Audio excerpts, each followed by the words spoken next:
friend with his science. Okay. Well, I have been gone since 7 this morning and just got home, so I haven't had time to read. I should have said that before we started the broadcast. Just say the questions and then we'll just start. Okay. What made Noodle and Company an attractive opportunity for Aaron Kennedy in 1995?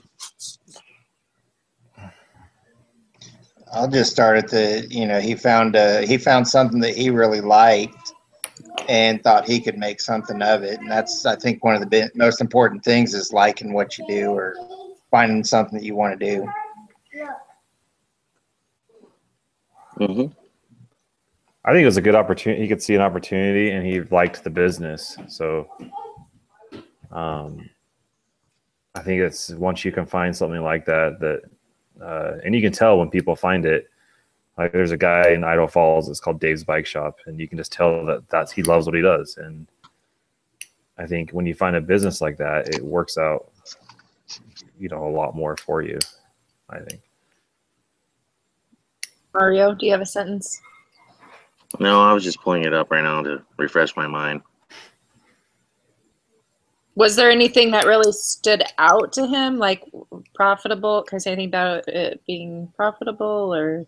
Well, I know on his research, he talked about how noodles is like a universal food through all the world, and that there's so many different ways to make them. Mm-hmm. Not only that, but like when I worked at Olive Garden, like food costs for pasta restaurants are so small. Like it's crazy. Really?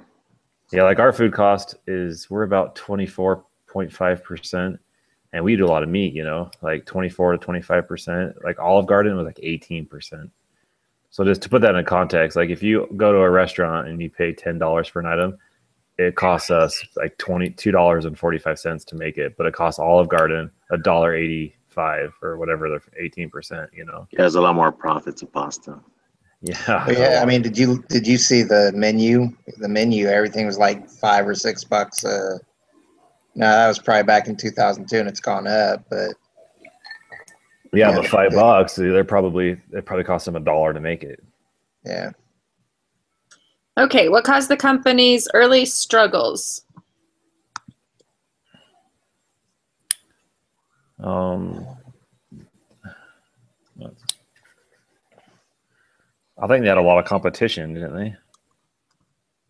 I'm trying to remember what it said about that. Yeah, it said it was coming out of a rapidly emerging segment of the restaurant industry, because it kind of found its niche. Back then it was either fast food or like a casual dining. And now there's fast casual, which is like a Cafe Rio, a Noodles and Company, where you go and order, they make it in front of you, or they bring it to your table. You pay a little bit more, but it's a little bit better quality. I think they said something about they didn't know how bad they were doing either. I mean, they didn't have their financial stuff put in place yet, and so they didn't know how bad they were doing to be able to fix it right away either. But there was something in there about all the different competitions that, like that Pei Wei Asian diner, the PF Chang one. Yeah. So there was some competition in there that gave it some early struggles. Also, I think that's pretty important is that they lost $18,000 and $12,000 for the first 2 months, and they talked about how their accounting and reporting systems are not timely at all. And we do inventory every Monday, like we did it this morning at 6 in the morning. And so every week what you're losing if you lost something or you are missing out on something. So if you don't have those kind of systems in place and you go a month and you're doing something wrong the entire month, you're going to lose a ton of money on it. So what's the solution for things missing? So like for their systems, like their accounting and reporting systems, they should have had like a inventory system where they count the inventory and see, because when you're a franchise or you're a company, you have to make things exactly the same way every time. So if you go to Noodles and Company in California, I go in Florida or whatever, it's the exact same portion and the exact same meal. So it doesn't feel like you're at a different one, you know? And so if you're making it wrong, then you're losing money every single dish. I think I do remember them saying something too, that the quality or the taste of the food wasn't all that great at the beginning either. Yeah, it says the food wasn't great and the operations needed a lot of work. Yeah. So I mean, they had to go back and redo their whole food menu or figure out what their food cost and taste were and redo all that. Mm-hmm. Okay. Well, it said what? So also the second one also opened with less than encouraging results as well. So yep, because they didn't fix anything from the first one yet. Right. And they had the organizational struggles throughout all of that too. We had the responsibilities within the restaurant. Like, it just wasn't all. There was no continuity from the first to the second one, and so that's when they started to learn more about that. Okay. Oh, I think you guys pretty much, it says, why do you think so? Like, the question was, what caused the company's early struggles? And then it says, why do you think so?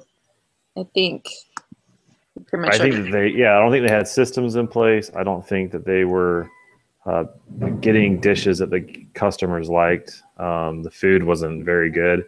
And also their second location, they had 30 straight days of rain, which made it so that their sales were only $1,000 a month. So, or $1,000 a day. So I think weather and poor food.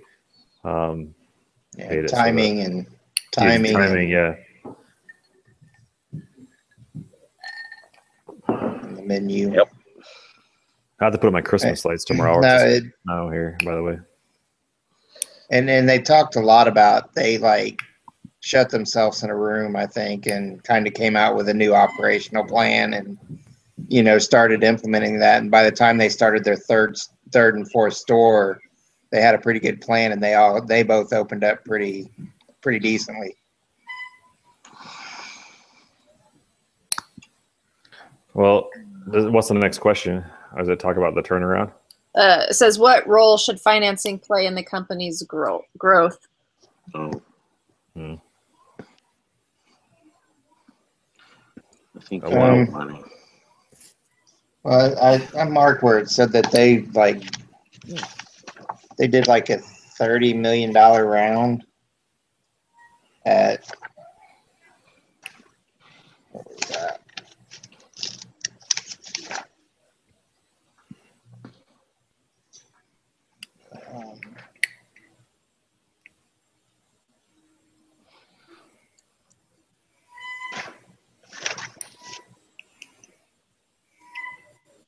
Where did I see that at? I thought it was towards the end.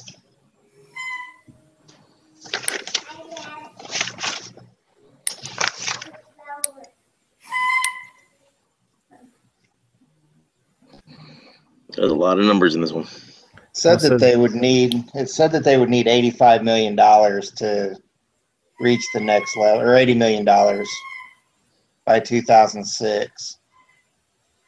To be able to open up to 32 additional units. It said somewhere about the equity where they started at 25 cents per share and went up to $31 per share. Can you say that one more time? Sorry. It started, the first round of financing was at 25 cents. Okay, first round at 25 cents. Hold on.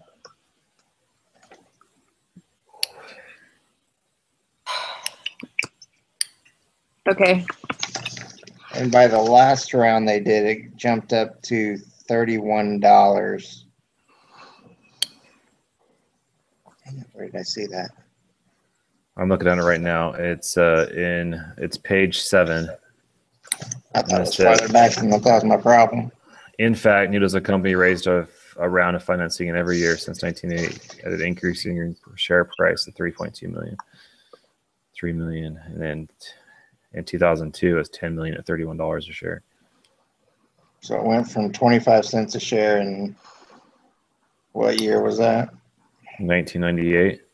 98 to being $31 a share in 2002. Man, can you imagine if you would have put like $10,000 in there? No kidding. Jeez. Okay. Anything else? What role should financing play in the company's growth?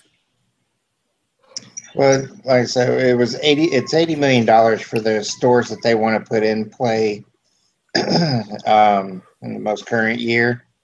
But if they went to the franchising model, it would only be 25 million. So I think the big thing is should they try to keep everything company asset owned, or should they look at doing a franchise for their business? And that's where I think that's what the question's basically asking. What's the best ultimate financing that they should do? If it was me, I would keep it company owned personally, but Why do you think that?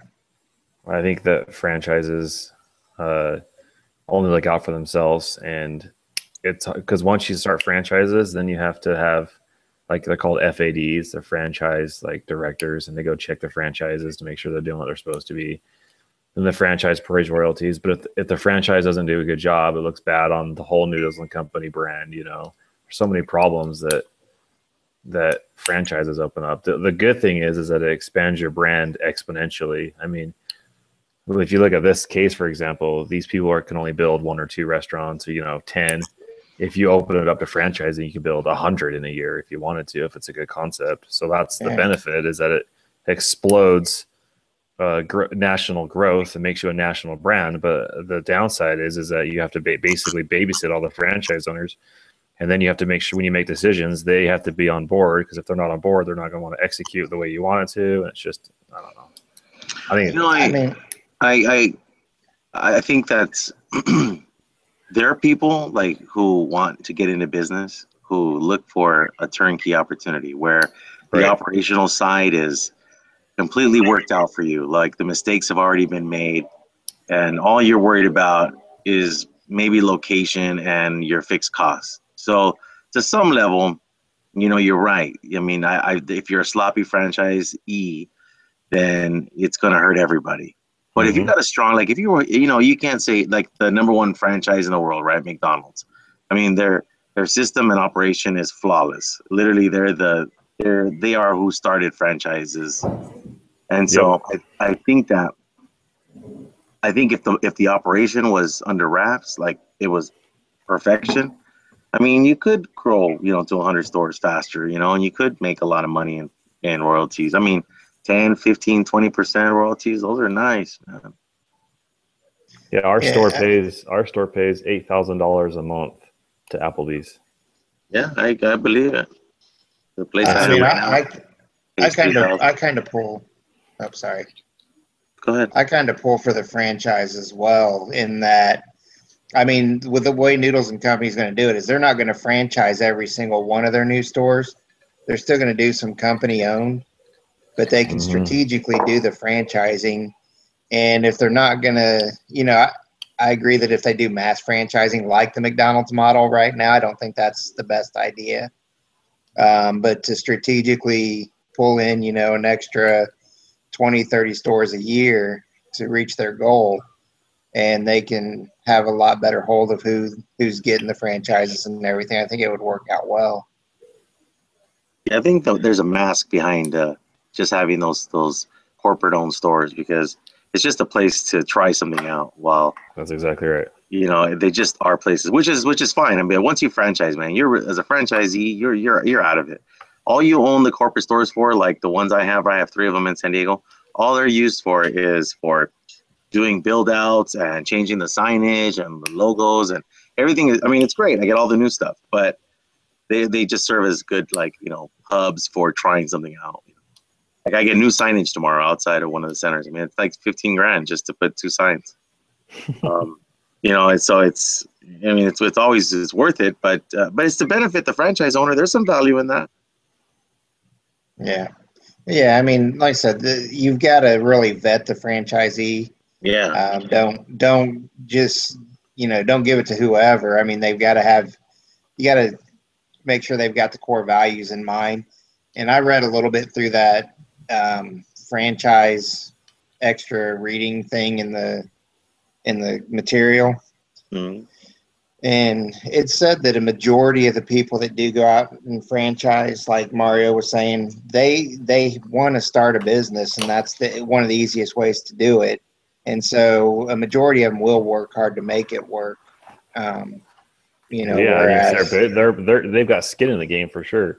Yeah. So, I mean, and the failure rate, they said they had problems really figuring out what the true failure rate is, but that the failure rate is pretty low for the franchisee-franchisor relationship because they both really have some skin in the game, one to keep their brand and everything intact, and the other one to make money, because they've already thrown in money for the franchise fees. Mm-hmm. Yeah, so they bought a license. They paid $1 million or whatever it would cost for the territory, and then they put the buildings. Plus their real estate and equipment, and so there's a lot of money in it for them just to go in and fail.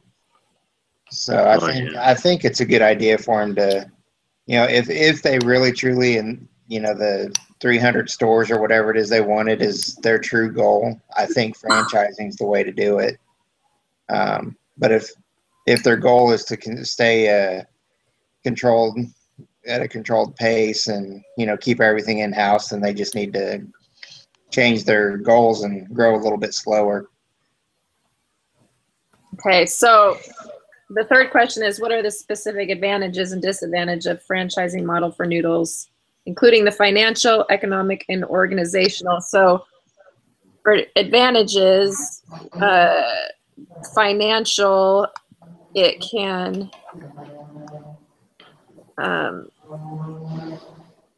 grow faster, producing profits quicker. Can you share your screen, Angelique? Oh, it never works for me. For some reason, it never lets me. So I'll just break it down easy. So what are the specific advantages and disadvantages of franchising model for Noodles? So what is the advantage of financial? We'll start with that one. I'm going to share my screen real quick. Well, they get a lot of money if they franchise, because people are paying them royalties. They don't have to go out and get loans to build businesses. So I think a cash influx would be quite a bit if you have a successful franchise that you can start selling. If you guys look at my screen, here's the reasons to franchise and not franchise. So it basically means they can establish presence more quickly in the market. Okay, hold on. Establish presence more quickly. Yep. Well, I need the financial. There's financial, economic, and organizational. Financial, the franchisor gets the initial fees paid by the franchisee. They also get the royalties, monthly royalties. Man, I nailed every single. I nailed every single one of those things. Yeah, those are real. Those are real, man.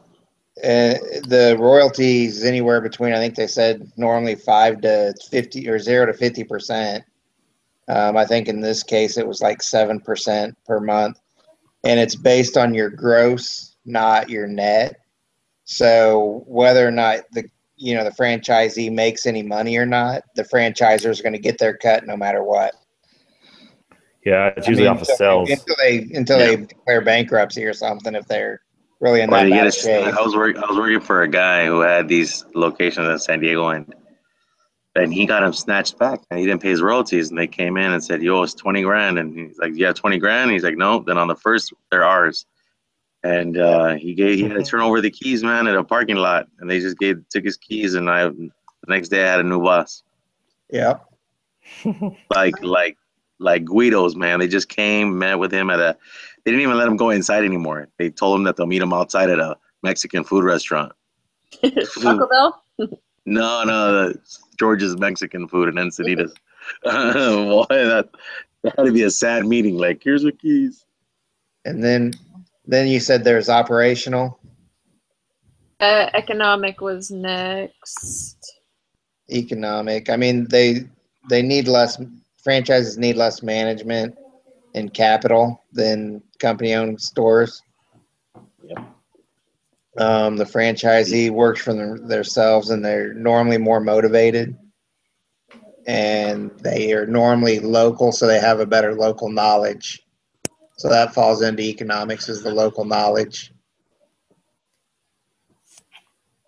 Okay. Hold on to get.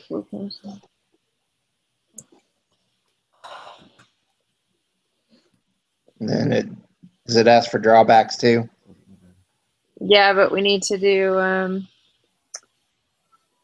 the financial, economic, organizational. That's they need less management, but the franchisor has to document a lot more on their side. So they have to have more documentation on the plan and the SOPs and that kind of stuff.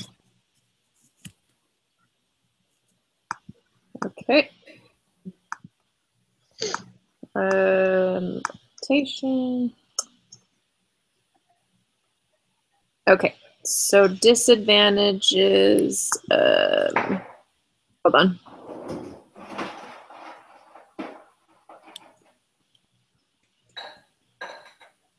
Okay, so the disadvantages of financial.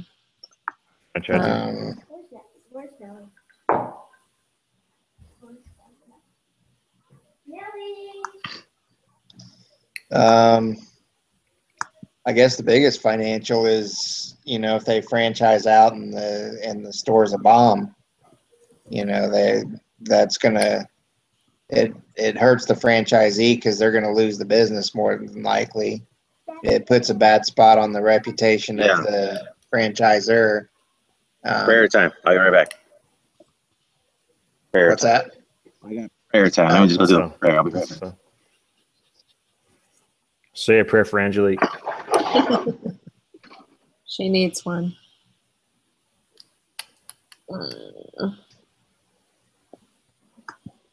Okay. What else of financial disadvantage?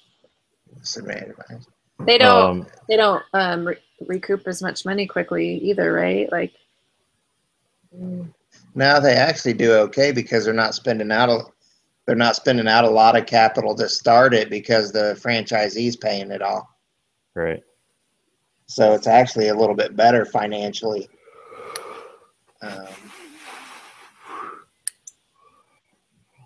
I mean, what other financial issues could there be? You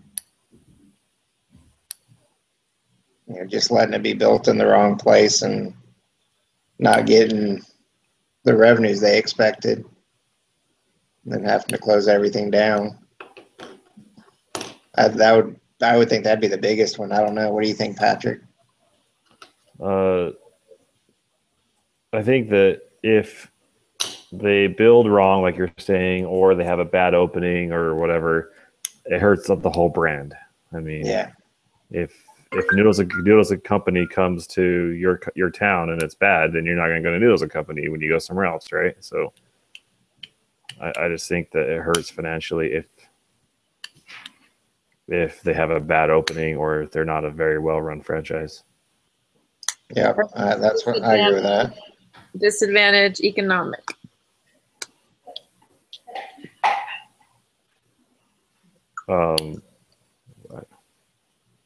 The economic disadvantages of franchise. Is that what it's asking? Some people say economic, some people say economic. Yeah.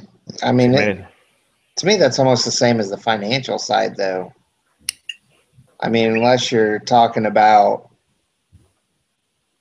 like locations and stuff, the economic location that they're trying to build in, you know, so say they want to start a franchise in, I don't know, the south side of LA as opposed to San Diego. I mean, the economies of San Diego would be much better than South LA. You know what I mean? You know, they'd have a lot better chance of making it. So I guess that kind of falls into economics, is location.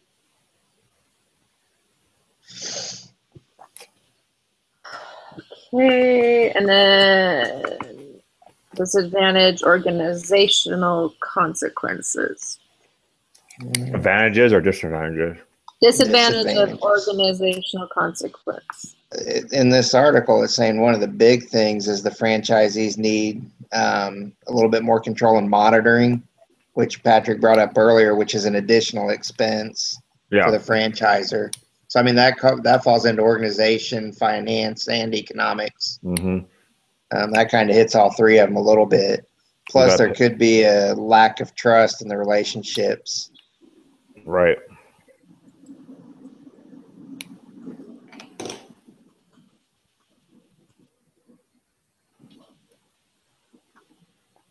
And then the other big problem you could have is, you know, some of these franchisees may not have a good business knowledge or a business sense. You know, they have a lot of money to throw around or whatever, but no business sense, and that'll be a potential failure. Which is bad for the, you know, the brand and the image. Yeah, the brand and the image, exactly. Yeah. All right, here comes all the answers. Who was praying? Holy cow! That was long. Seriously, goodness, it's because it turns out like you go up there and they're really not ready for you, but then they're ready for you, but then they're really not ready for you. Long story. Okay. Then at the bottom it says, note, to help inform your choice, you may find it helpful to estimate how much total profit the company would earn annually under a franchise scenario and a company-owned scenario using the following assumptions. Want me to read that again? Do you want me to open up an Excel? Sure. Yeah, read it again. What are the following? Let me go to this page. Okay, so it's to help you inform your choice. You may find it helpful to estimate. How about I just take a picture and send it to you guys really quick? Then you don't have to go in. Well, I'm pulling. I can open it up on mine. Here, let me do this. You can screen share. Am I still screen sharing? I think I am. All right, and then let me open up. All right, Noodles and Company case discussion. There it is. So you're seeing this here? So yeah, is this what you're talking about? Hold on. Yeah. Yes. Very bottom. Yep. I just texted it to you guys too. Yep. That's it. Yep. Hey, what did you guys think of? Who's that freaky guy that says that? Is that the Muppet thing? What did you guys think of Chris's rap video for his wedding? Crazy kid. I was like, wow, that would take some guts. It would take some guts. It was good though. I was like that. Wow, that takes some. You gotta make your own memories. You know what I mean? Yeah. So what are we supposed to do here? How much total profit the company would earn annually under a franchise and then versus owner-owned. So there are 58 company-owned stores at the time of the case. The company wants to reach 300 stores by 2006. I text it to you too, so. So I would just do 2006, I guess, and put 58 company stores. Well, wasn't it 58 in 2002 though? Yeah. Oh, so they want to reach 300 stores, but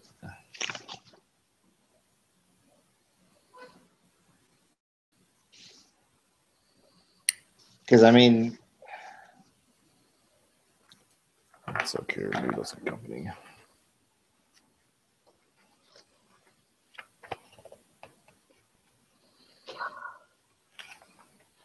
I printed all this out at Applebee's. like 90 pages today. I know. I think everybody at work prints.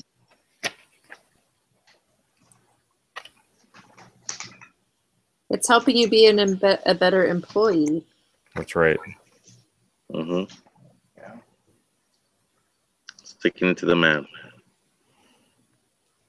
So, like in 2002, they had a $688,000 net income off of 58 stores.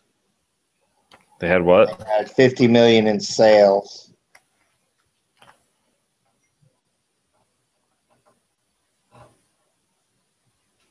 Are you looking at the numbers at the end of the case?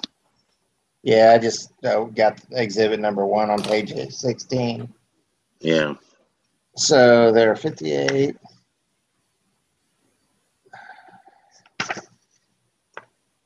So they want to do 300. So projected stores.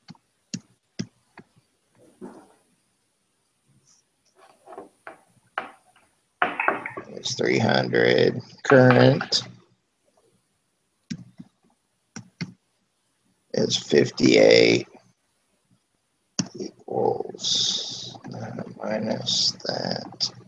So they want to do 242 stores in 4 years. And I think it said in the case how many they wanted to do per year. I think it was back there around page 7 or 8. I have to mute for a second. Yep. Oh. We're never going to hear from her again. Once you mute. I heard that. Once you mute, it's over. Once she mutes, it's done. I'm still listening. She goes night-night. Wake me up when you're done with the numbers, and we're gonna just chat. All right, so they wanted to do 2003 32 stores, 2004 64, 2005. Wait, sorry. 45, 64, and 100. 2006.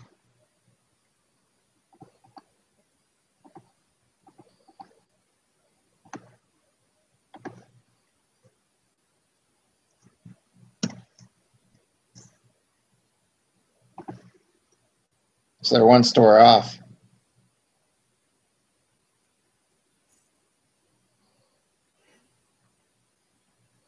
Give or take a second. Dang it. They're only going to do 299 stores as their projection. So current revenue is, what was it? What? 5016,825. Didn't they want to do like a mix of 50% company owned and 50% franchise? I think they wanted to do something like that.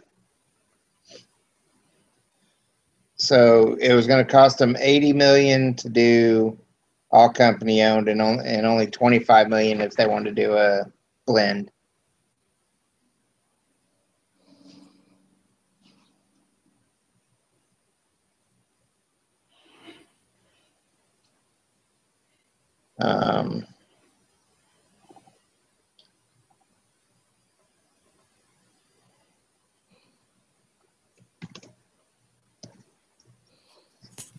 $629,874.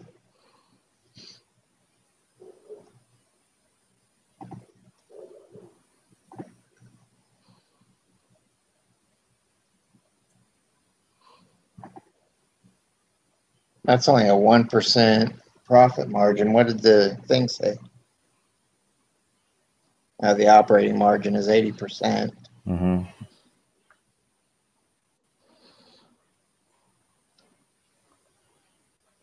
That's about right.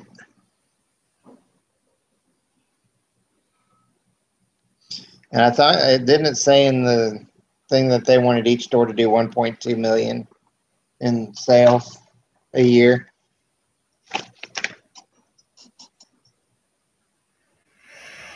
Looking for sales.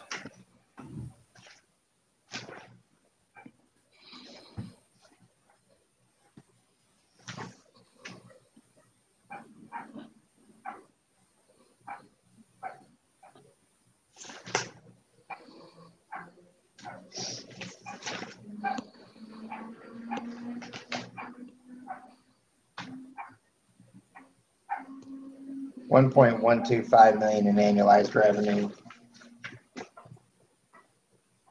Where did you see that? Page 9, about halfway down.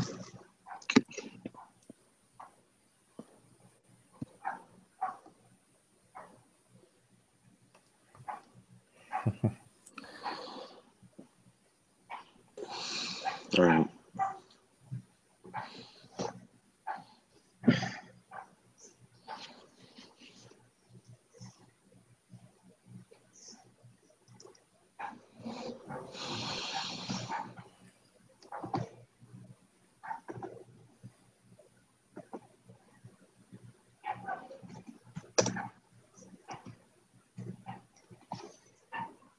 So if they wanted each of the new stores to be 1.125 million, so that equals that times 242 stores.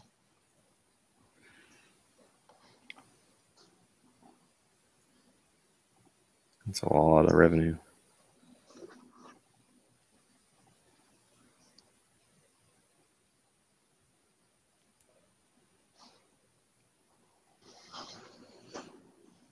Okay, so 80% of that.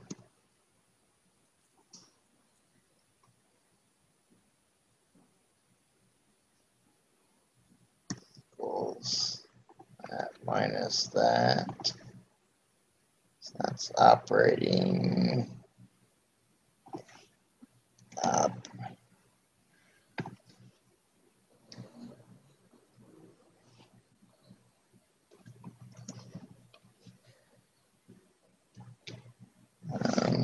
And that would be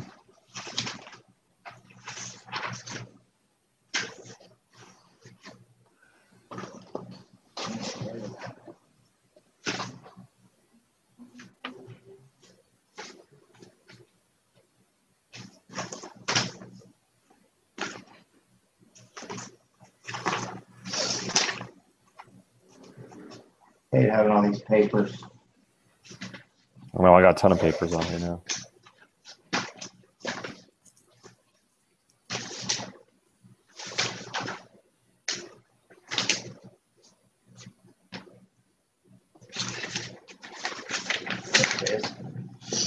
Okay. What it say? Are you on that same paragraph still? I can be. Which page? I was on page 7, I think. Okay, I'm back on there. What was the SG&A expense? Up in Boulder. There it is. I found it.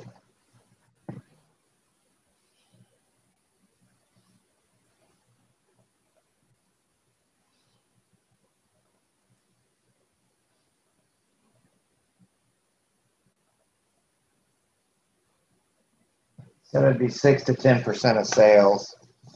You want to do 8% just to be on the safe side? Sure, it's right in the middle.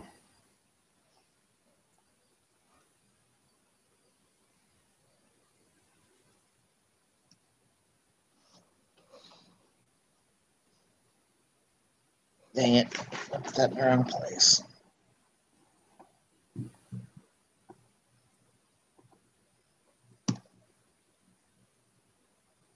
That's total revenue, right? Let me go back to your screen. And then it said the depreciation was 3%. Yep. But that wouldn't be on the total. 3% of sales, reducing there. It would be that.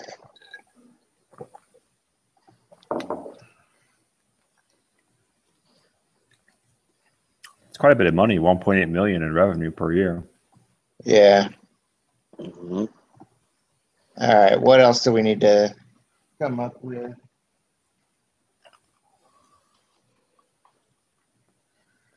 Well, let's see. What is that? Equals that minus that.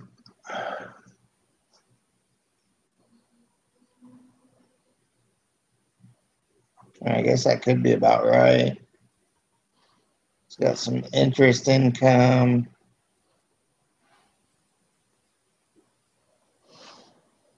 Income loss from operations.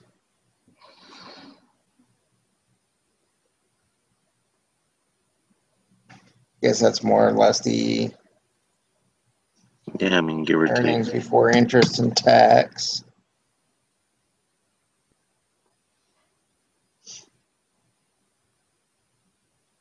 So we That's for gotta the figure 300 out what their stores. tax rate is. We can do that by going here. So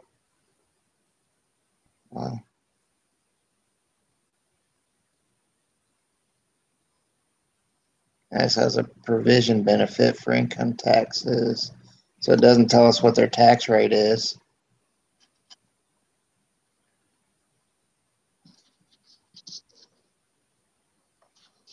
I mean, I guess we can just go with that as a rough estimate. What do you think? Yeah, I would just stick to that.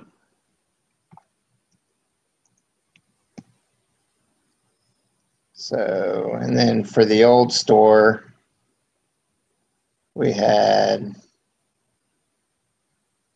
old store. What was it? New routes, 50 or stores.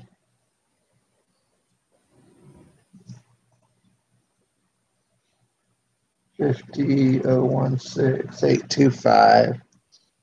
OpEx 4136,867.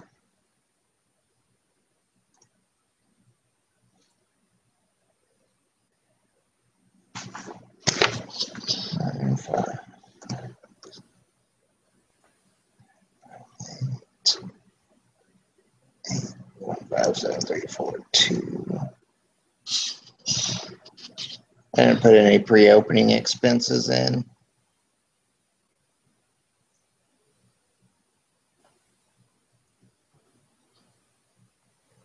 So I guess I mean that's where with the same numbers. That's where we're at.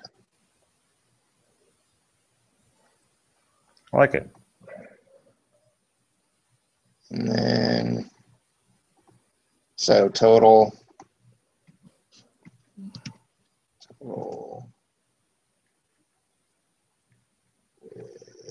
300 stores.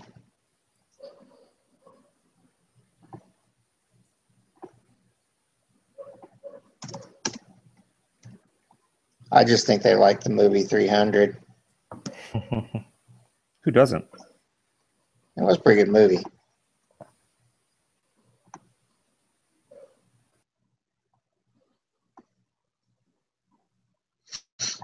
All right, so there's kind of our number. Does it ask? This would be 100% company owned.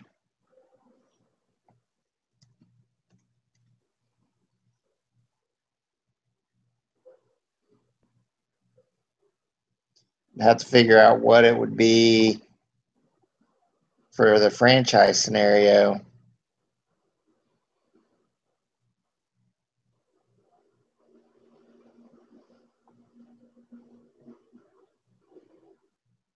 All right. So Yeah. how would we figure that? I guess it would be, I would say it would still be the same operating expenses, except that, well, You just get a percentage of that revenue. we can just, basically it was 80 million as opposed to 25 million, so we can just take 65 million out. But there would be some, well, no. They're saying that's how much it would have the difference in cost would be. Right? Is that what Yeah. it said?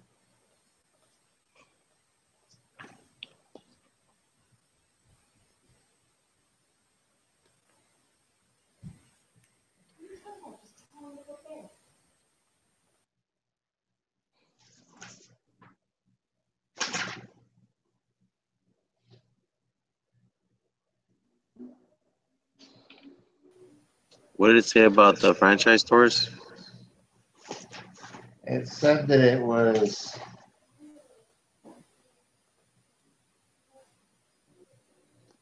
Let me go to that.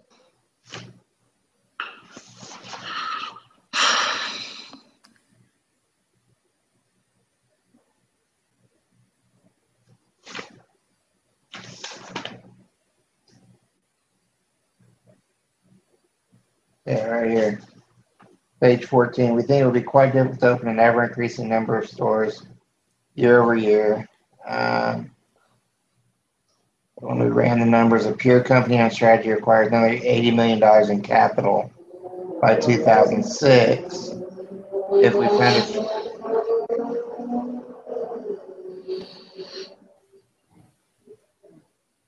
where did I see that it was only 25 million? On page Okay, next 13. page. Page 15, it says, sort of would reduce Noodle and Company's capital needs to 25 million over the next few years. So The profit margin on franchising fee revenue averages about 75%, it says. So Yeah, it'll be and 75 instead of 80. and they're 5% of what of their sales, their revenue. says Panera and Applebee's charge their franchisee operators unit $35,000 and 5% royalty. So I guess we can go off that. So if you say that they make 1.8 million, then what's 5% of that? You know, that's what they're made. That's what the franchise would make back. Right. Where did you see this at? Page 15. Yep.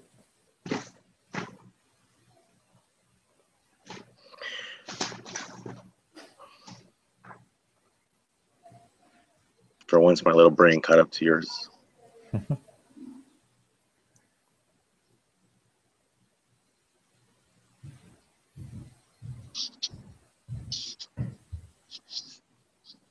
That's on franchise fee revenue. So I think they were charging 15,000 per franchise. So they get 75% of that would go to their bottom dollar. You said I can't figure your one.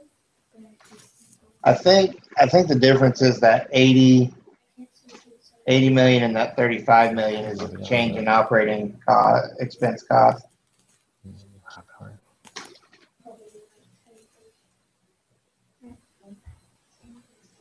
So their OPEC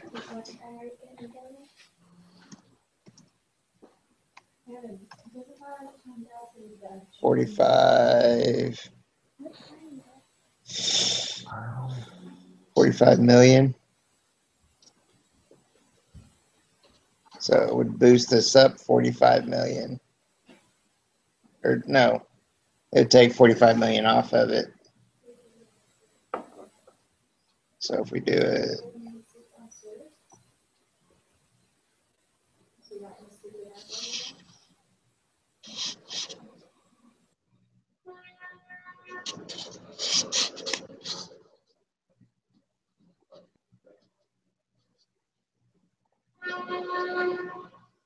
dang, I didn't anchor anything.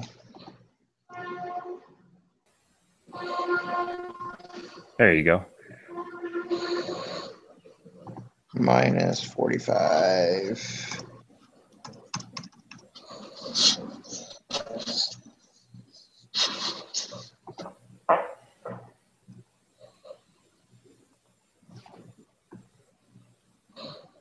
All right, maybe I can be answering something else while you're doing that.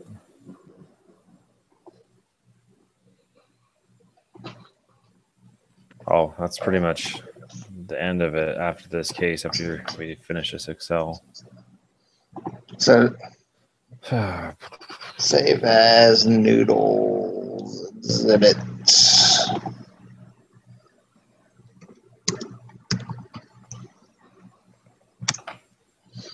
Does that makes kind of sense? Okay. So, difference.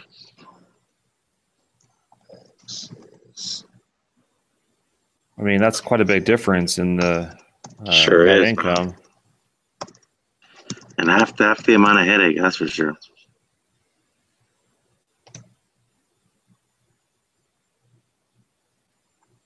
Oh, it seems like.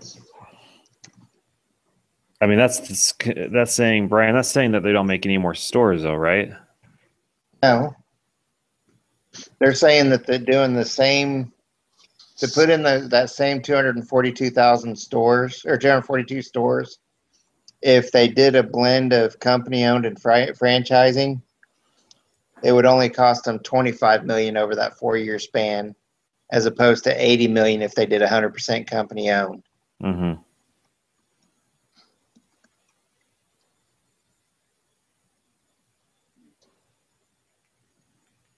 I mean, they make an extra, what, is that 69,502 minus 24,502, 500? I mean, so what is that, like 45 million more? Yeah. That's what I came up with right there. That's a lot of money. Yeah. Assuming that all the franchises are good and they, But here's the problem, though. I mean, there's gonna be extra SG&A expense. That's probably going to shoot up to that 10% margin, at least, because they're going to have to add people to oversee the franchising. Yeah, but there's not. It's like one guy per. Like you got your regional directors and your district managers. I mean, but you also have the people that are writing up the business plans. You're going to have the management that goes in for startups to help oversee and get them started. There's a lot of cost involved. So if we jump that up to 10%, I mean, because I don't think it's a true 45 million, but still, it's more. It's still pretty good. It's 40 million. That's still a ton of money, man. Yeah. So I mean, so with franchising, I mean, they would have potential to make a lot more as long as those franchises live up to the standard of that 1.125 million. Yeah. Per store. Even assuming they don't, the margin is still better. Still. Yeah. And then if you grow more than 300 stores, I mean, God, the potential is to grow more than.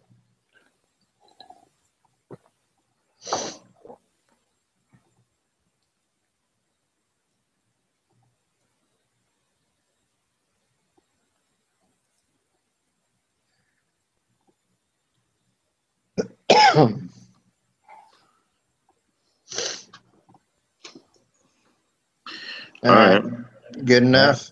Good enough. Yeah, perfect, All man. right, I'll send it to you guys now. All right, and then I guess she can send us the... Yeah, she's still on there hanging around. I'm here. Oh, there she is. She had to get rid of all that boring number crunching crap. Yeah.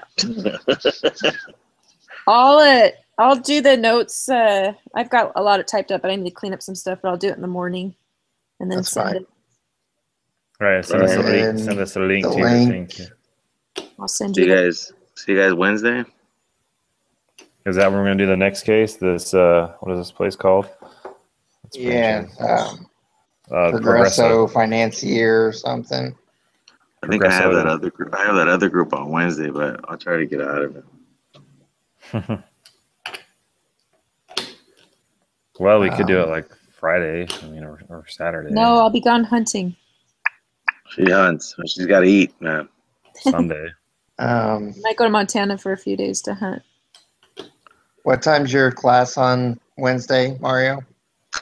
We meet at like 7:00, 7:30, like Pacific time, like the time we meet normally. Can you meet earlier on Wednesday? No, because I work up until 7. That's why, since I'm the group leader, I pushed it out on Wednesday. What about earlier Wednesday? What time do you go to work at? Oh, I go in at. I can do it earlier in the day because I could always consider it an appointment. So I'm cool with in the morning and all afternoon. It's just that I'm off all day Wednesday, so I can meet I'm- anytime. all right, I'm cool then. So like I get in around 12. So What about you, Brian? I've got to go up to Charlotte Wednesday. It depends on what time, because I mean I can stop by a McDonald's or something, and all right, shoot, I can just go off from the hotspot too, because I'm gonna have my computer with me. I just need. What time would you guys want to do it? it doesn't matter to me because I'm off that day. I could What do time are like you available? Huh? I could do like 1 o'clock, 2 o'clock. 2 o'clock would be 5 o'clock my time, right? Mm-hmm. 4 I o'clock. can make it so I can 3 be o'clock. home by 5. I'll just make it so I'm home by 5. If you guys can do that, would be 2 o'clock. Be 3 o'clock your time, Patrick. We can try that. If not, we could just shoot for that night. I'll just. All right, 3 o'clock it is on my time. We can. 3 your time, 5 my time, and 2 Angelique and Mario's. Yeah. Shoot. And I guess Chris is gone. So Well, we can invite him to it. Send him shoot the text out or something. I think he's just going to end up withdrawing, I'd imagine. It's too late. Nah, he's not gonna withdraw. No way. I mean, I don't think these class Why are you? things are a huge part of the grade. So I mean, as long as he's turning in, I know he missed a couple, but as long as he's turning in most of his assignments, he should at least pull out a C or a B. Yeah. Shit, I don't even know where I put it. Oh God, I hate when I do that. All right, cool. See you guys Wednesday at 3. Sure. See you guys Wednesday at 3. All right, sounds good.